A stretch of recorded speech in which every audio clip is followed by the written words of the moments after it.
نحمده ونصلی علی رسولہ الکریم اما بعد۔ پارہ نمبر 18 سورۃ الفرقان، آیت نمبر 1۔ اعوذ باللہ من الشیطان الرجیم، بسم اللہ الرحمن الرحیم۔ تبارک الذی نزل الفرقان علی عبدہ لیکون للعالمین نذیرا۔ الذي له ملك السماوات والأرض ولم يتخذ ولدا ولم يكن له شريك في الملك وخلق كل شيء فقدره تقديرا۔ صدق اللہ العظیم۔ اس سورہ مبارکہ کا نام سورۃ الفرقان رکھا گیا۔ اس کی پہلی آیت مبارکہ میں لفظ فرقان آ گیا۔ قرآن پاک کی شان اور عظمت اور بزرگی کو بیان کیا گیا۔ مشرکین مکہ کی طرف سے نبی پاک صلی اللہ علیہ وسلم کے سامنے دو اعتراضات رکھے گئے۔ ایک اعتراض قرآن پاک کے متعلق تھا کہ نعوذ باللہ من ذالک، قرآن پاک آپ صلی اللہ علیہ وسلم خود ہی بنا کر لے آتے ہیں، اللہ کی طرف سے نازل کردہ نہیں ہے۔ دوسرا اعتراض آپ صلی اللہ علیہ وسلم کی نبوت پر تھا، آپ کو نبی نہیں مانتے۔ ایک وجہ یہ کہ آپ ہماری طرح کھاتے ہیں، پیتے ہیں، بازاروں میں جاتے ہیں۔ دوسری وجہ، آپ کے ساتھ آسمان سے فرشتہ کیوں نہیں اترا؟ انسانوں کی ہدایت کے لیے اللہ تعالیٰ نے انسان ہی کا انتخاب فرمایا۔ اگر فرشتہ آتا تو اس کی دو صورتیں تھیں، یا تو فرشتہ اپنی اصلی حالت میں آتا، یا پھر وہ فرشتہ انسانی شکل میں انسان کے سامنے آتا۔ اگر انسانی شکل میں فرشتہ انسان کے سامنے آتا، پھر اعتراض جوں کا توں رہتا کہ اس انسان نے جو کہ فرشتہ انسانی شکل میں آیا، ہمیں کیا معلوم کہ یہ فرشتہ ہے؟ ہم نہیں مانتے اس کو۔ لہٰذا دوسری صورت یہ تھی کہ پھر فرشتہ اپنی اصلی حالت میں آتا، اور اس کو دیکھنے کی تاب انسان کے اندر نہیں ہے، اس کو برداشت کرنے کی طاقت نہیں ہے انسان کے اندر۔ تو اللہ تعالیٰ نے اس سورہ مبارکہ کی پہلی آیت میں قرآن پاک کی ایک صفت بیان فرمائی، تبارک الذی، بڑی برکت والی ہے، الذی، وہ ذات، نزل الفرقان، جس نے اتارا فرقان کو۔ فرقان قرآن پاک کی صفت ہے، اس کا معنی ہے فیصلے والی کتاب۔ قرآن پاک فیصلہ کر دینے والی کتاب ہے۔ قرآن پاک میں اللہ تعالیٰ کے ایسے واضح ارشادات موجود ہیں جن کو پڑھنے کے بعد انسان حق اور باطل میں فرق کر سکتا ہے، حق اور باطل میں فیصلہ کر سکتا ہے، کھرے اور کھوٹے کو پہچان سکتا ہے، غلط اور صحیح کی نشاندہی کر سکتا ہے۔ اس لیے قرآن پاک میں اس کی جو صفت فرقان، فیصلہ کر دینے والی کتاب، جس کا ذکر یہاں پر اللہ تعالیٰ نے ارشاد فرمایا۔ دوسری وجہ، قرآن پاک معجزہ ہے نبی پاک صلی اللہ علیہ وسلم کی نبوت پر، اور اس معجزے کے ذریعے سے اللہ تعالیٰ نے حق اور باطل کے درمیان امتیاز فرما دیا، اہل حق اور اہل باطل دونوں کے درمیان فرق کر دیا۔ اس لیے قرآن پاک کو فرقان کہا جاتا ہے۔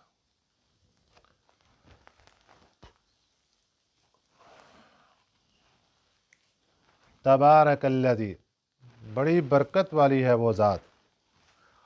یہاں برکت سے مراد ہے بڑی عالی شان ہے وہ ذات۔ یہاں پر لفظ برکت کو بھی سمجھتے جائیے۔ برکت کسے کہتے ہیں؟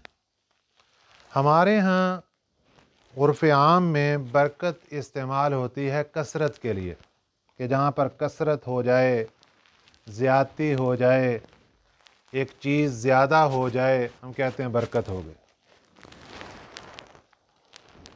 برکت کا معنی ہے چیز کے اندر اللہ کی طرف سے ایسا مادہ پیدا ہو جانا، ایسی ترتیب اس کی ہو جانا کہ کم سے کم وقت کے اندر انسان اس کو استعمال کر کے اپنی ضرورت پوری کر سکے۔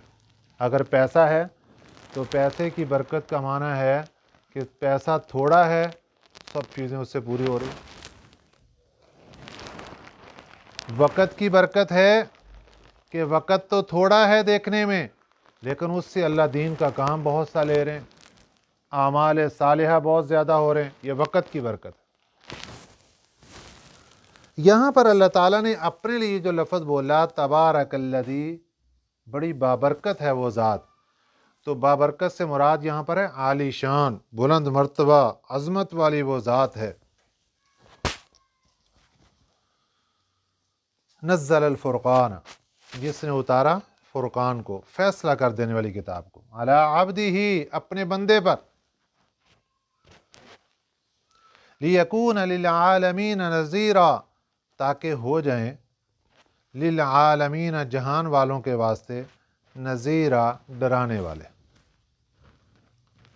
یہاں پر لفظ عالمین بول کر اللہ تعالیٰ نے اس بات کی طرف اشارہ کر دیا کہ نبی پاک صلی اللہ علیہ وسلم کسی ایک بستی اور شہر اور ملک کے نبی نہیں، بلکہ یہ عالمین نبی ہیں۔ جس طرح سورۃ الفاتحہ کی پہلی آیت مبارکہ میں اللہ تعالیٰ نے اپنا تعارف فرمایا، الحمدللہ رب العالمین، تمام تعریفیں رب العالمین کے لیے۔ اسی طرح جہاں جہاں اللہ کی ربوبیت ہے، وہاں وہاں پیارے نبی صلی اللہ علیہ وسلم کی رسالت ہے۔ دوسری بات، پیارے نبی صلی اللہ علیہ وسلم کے نام کی ایک صفت یہاں پر نذیر، صفاتی نام نذیر، ڈرانے والے۔ اس کا متضاد لفظ آتا ہے بشیر، خوشخبری سنانے والے۔ نبی پاک صلی اللہ علیہ وسلم نذیر بھی ہیں۔ آپ دعوت دیتے ہیں، نہیں مان رہے، ڈرانے والے ہیں، ڈر جاؤ، ڈر جاؤ، نہ ماننے والوں کو ڈرانے والے۔ جو مانتا چلا جائے اور اللہ کے سامنے سرنگوں ہو جائے، بشیر، خوشخبریاں سنانے والے۔ اللہ نے کہا پڑھو نماز، جس نے پڑھ لی اس خوشخبری سنا دی، جنت کی خوشخبری۔ اللہ نے فرمایا پڑھو قرآن، جس نے پڑھ لیا اس کو خوشخبری سنا دی، اللہ کی رضا کی خوشخبری۔ اللہ راضی ہوتے ہیں اپنا حکم ماننے سے۔ اس کے بعد اگلی آیت مبارکہ میں اللہ اپنا تعارف کروا رہے ہیں، الذی لہ ملک السماوات، اللہ کی ذات وہ ہے کہ اسی کی بادشاہت ہے۔ ملک کہتے ہیں سلطنت کو، حکومت کو، اسی کی بادشاہت، اسی کی سلطنت۔ السماوات، آسمانوں میں، والارض، اور زمین۔ ولم یتخذ ولدا، اور نہیں بنایا اس نے اولاد، اس کی اولاد نہیں ہے۔ اللہ تعالیٰ نے ان لوگوں کی بات کی تردید کی جنہوں نے اللہ کی اولاد کو ثابت کیا۔ یہودیوں نے کہا حضرت عزیر اللہ کے بیٹے، نصرانیوں نے کہا حضرت عیسیٰ علیہ السلام اللہ کے بیٹے، مکہ کے مشرکین نے کہا فرشتے اللہ کی بیٹیاں۔ فرمایا وَلَمْ يَتَّخِذْ وَلَدًا، یہ سب جھوٹ بول رہے ہیں، اللہ نے اولاد نہیں بنائے۔ وَلَمْ يَكُنْ لَهُ شَرِيكٌ فِي الْمُلْكِ، اور نہیں ہے اس کا کوئی شریک فی الملک، سلطنت میں، بادشاہت میں۔ یہ جو اللہ کی بادشاہت آسمان و زمین میں، اس بادشاہت میں اللہ کا شریک کوئی نہیں، اللہ تن تنہا اکیلے ہی بادشاہ ہے، کوئی شریک نہیں اس بادشاہت۔ وَخَلَقَ كُلَّ شَيْءٍ، اور پیدا کیا ہر چیز، فَقَدَّرَهُ تَقْدِيرًا، اور پھر اندازہ رکھا اس کا ٹھیک ٹھاک۔ ہر چیز کو پیدا بھی فرمایا اللہ نے، اور پھر اس کا اندازہ بھی رکھا کہ یہ کس چیز کی کہاں اس کی ضرورت اور کس پیمانے تک اور کیا پیمائش کے ساتھ اس کی ضرورت ہے، ہر چیز کا اندازہ بھی اللہ تعالیٰ نے رکھا۔ وَاتَّخَذُوا مِن دُونِهِ آلِهَةً، اور لوگوں نے بنا لیا، وَاتَّخَذُوا، اور بنا لیا لوگوں نے، مِن دُونِهِ، اللہ کے سوا، آلِهَةً، معبود، لا يخلقون شیئا۔ اب اللہ انسان کو سمجھا رہے ہیں کہ جس نے بھی اللہ کی ذات کے ساتھ کسی دوسرے کو معبود بنایا، اس کے سامنے سوال ہے، لا یخلقون شیئا، جس کو معبود بنایا ہے اس نے تو کچھ بھی پیدا نہیں کیا۔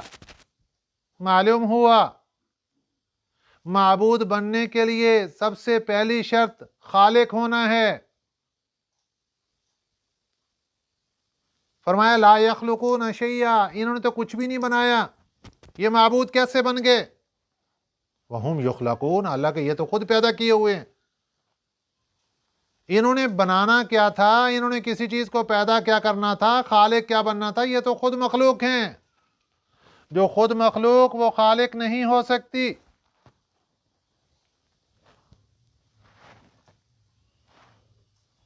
لہذا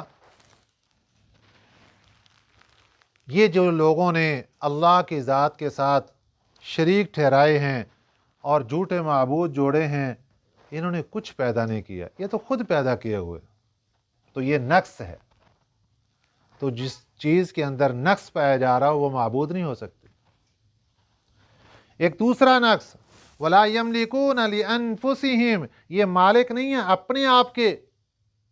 ارے تم ان کے سامنے کھڑے ہوتے جا رہے ہو اور اپنی فریادیں اور اپنی ضروریات ان کے سامنے رکھ رہے ہو، انہوں نے تمہاری ضروریات اور فریادیں کیا پوری کرنی؟ وَلَا يَمْلِكُونَ، یہ تو مالک نہیں ہے خود، لِأَنفُسِهِمْ، اپنے آپ کے، ضَرًّا وَلَا نَفْعًا، ضَرًّا وَلَا نَفْعًا، نہ نقصان کے نہ نفع کے۔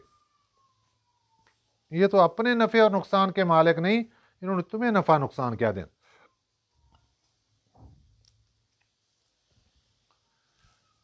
تیسرا نقص، وَلَا يَمْلِكُونَ مَوْتًا، یہ موت کے مالک نہیں ہیں۔ معبود ہونے کے لیے موت کا مالک ہونا ضروری ہے۔ جس کو چاہیں موت دیں، جب چاہیں موت دیں۔ وَلَا حَيَاتًا، زندگی کے مالک بھی نہیں ہیں، جب چاہیں جس کو زندہ کر لیں، جب چاہیں جس کو پیدا کر لیں۔ وَلَا نُشُورًا، اور نہ ہی یہ دوبارہ زندہ کرنے کی طاقت ہے ان کے اندر۔ تو جب اتنے نقص ہیں تو پھر یہ معبود کیسے بن گئے؟ وَلَا يَمْلِكُونَ مَوْتًا، اور یہ مالک نہیں ہیں موت کے، وَلَا حَيَاتًا، نہ زندگی کے، وَلَا نُشُورًا، اور نہ دوبارہ زندہ کرنے کے۔ تو اس سے معلوم ہوا کہ یہ سب صفات اللہ کی ذات کے پاس ہیں، موت کے بھی مالک، حیات کے بھی مالک، دوبارہ زندہ کرنے کے بھی مالک، تو صرف اور صرف معبود بھی وہی ذات ہے اور اس کے سوا کوئی معبود نہیں ہے۔ ہم نماز پڑھتے ہیں، معبود اللہ کی ذات کو مانتے ہیں اور اسی کا حق ہے ماننا چاہیے، لیکن کوئی چھوٹی موٹی اور رسم و رواج اور چھوٹی موٹی چیزیں ایسی کر جاتے ہیں جس کے اندر یہ شبہ پڑتا ہے کہ شاید اس کو بھی معبود بنا لیا گیا۔ اللہ ایسی چیزوں کو بھی پسند نہیں فرماتے۔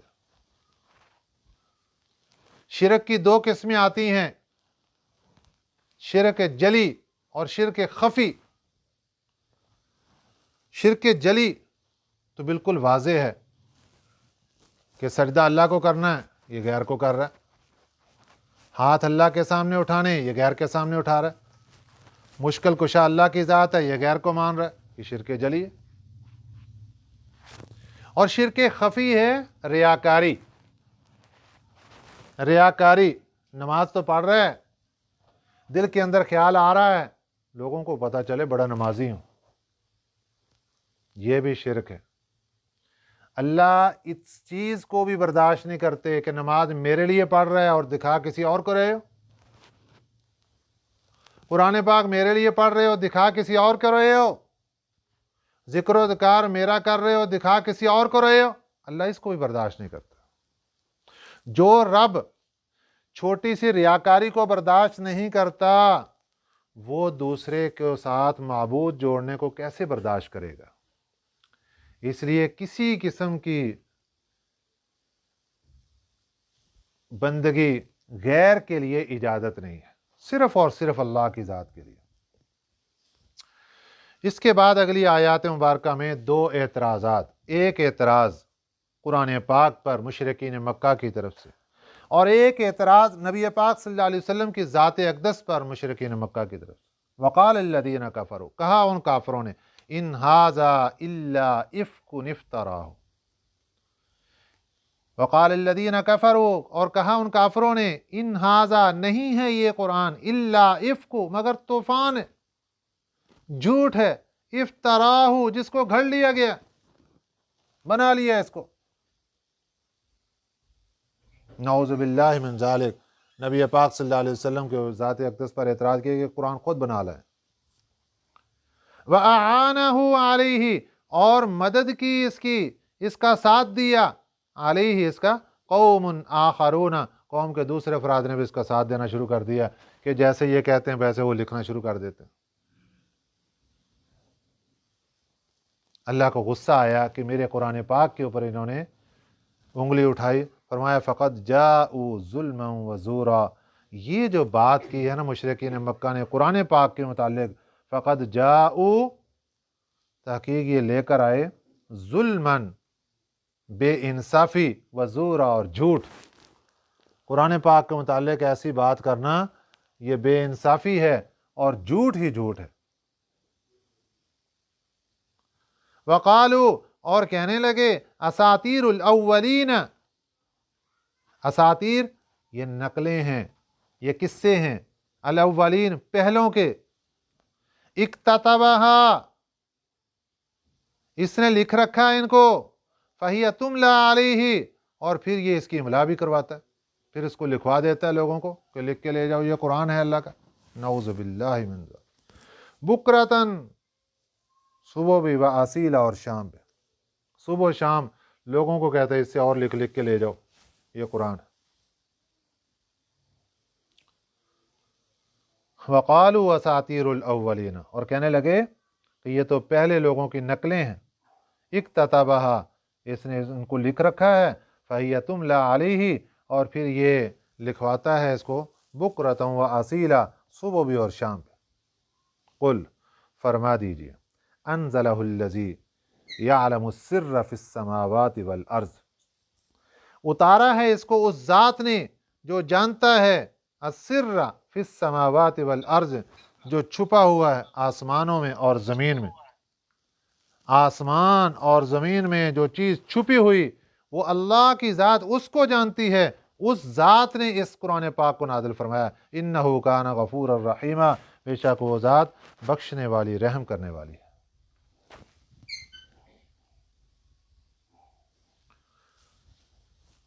دوسرا اعتراض ذات نبوت پر، وقالو، اور کہنے لگے، ما لہذا الرسول، یہ کیسا رسول ہے، یأکل الطعام، جو کھانا کھاتا ہے، ویمشی فی الاسواق، اور یہ چلتا ہے بازاروں میں۔ لولا انزل الیہ ملکن، کیوں نہیں اترا اس کے ساتھ ملکن، فرشتہ، اس کے ساتھ ایک فرشتہ کیوں نہیں آیا جو آ کر گواہی دیتا کہ یہ اللہ کے نبی ہیں، اس کی بات مان لو۔ فیکون معہ نذیرا، پھر وہ رہتا ہے ان کے ساتھ ڈرانے والا بن کر۔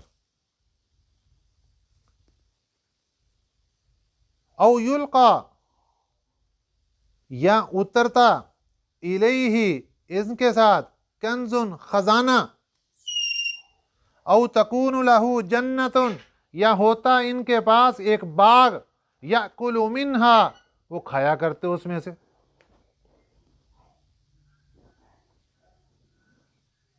یہ من مانی شرائط ہیں کہ یہ ایسے ایسے ہوتا تو پھر ہم ان کو نبی دیکھتے کہ یہ نبی ہے۔ وقال الظالمون، اور کہنے لگے بے انصاف لوگ، ان تتبعون، نہیں تم اتباع کر رہے، الا رجلا مسحورا، مگر ایسے آدمی کے جو جادو زدہ ہے۔ مسحور اس مفعول کا صیغہ ہے جس کے اوپر جادو ہوا ہوا ہے۔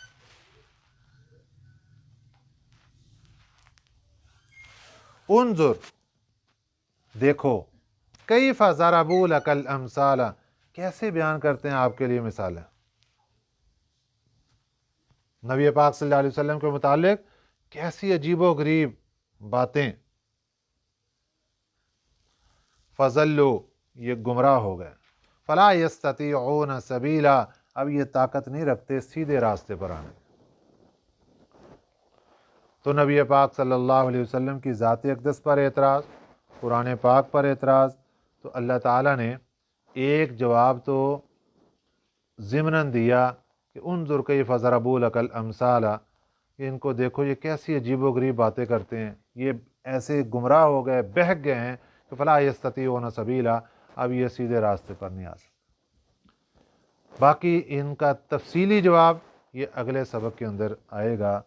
اللہ تعالی ہمیں قرآن پاک کو صحیح معنی میں سمجھنے کی توفیق عطا فرمائے، آمین۔ وما علینا الا البلاغ المبین۔ اللہم صلی علی محمد وعلی